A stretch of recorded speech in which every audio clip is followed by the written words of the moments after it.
The short answer, Hobart 4943. The long answer, you may not have heard of 4943. What does it mean and how does it run?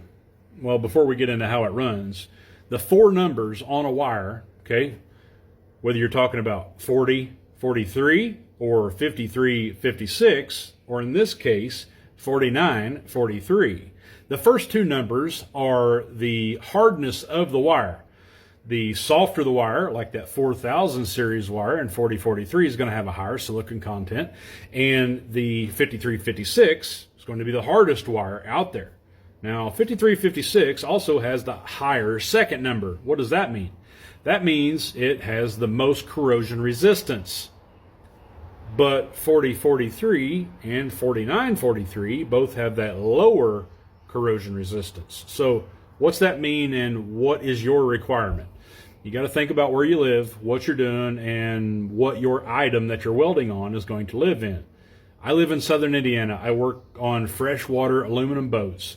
Lots of people paint things, but even if they don't, we're not worried about corrosion resistance here, okay? That 5000 series wire is more susceptible to cracking in a vibrating scenario. However, 4043 is more susceptible to hot cracking during the welding process.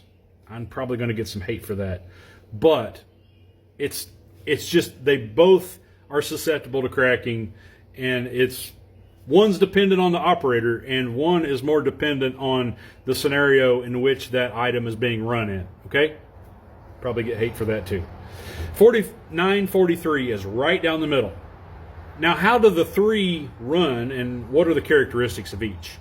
4043 is going to run really soft. It's going to lay down and it's not going to be super little fine ripples in your bead profile. And honestly, it's going to look kind of gray. The reason for that is that puddle generally stays molten after you've left and the shielding gas is no longer covering it. Now, we're not talking much. We're talking that much, okay? But that's enough for that molten puddle to suck in contaminants from the atmosphere, and that's why your 4043 welds look gray and hazy. 5356, on the other hand, it's solidifying before it ever leaves the shielding gas, and it'll look bright and shiny and fine little ripples all the way across there, right? 4943 is right in the middle. If I have my feed rate set just right, and I'm working on heavy enough material, then I can get those little ripples. It can be nice and shiny, and it can lay down nice and smooth and be beautiful. It's all personal preference.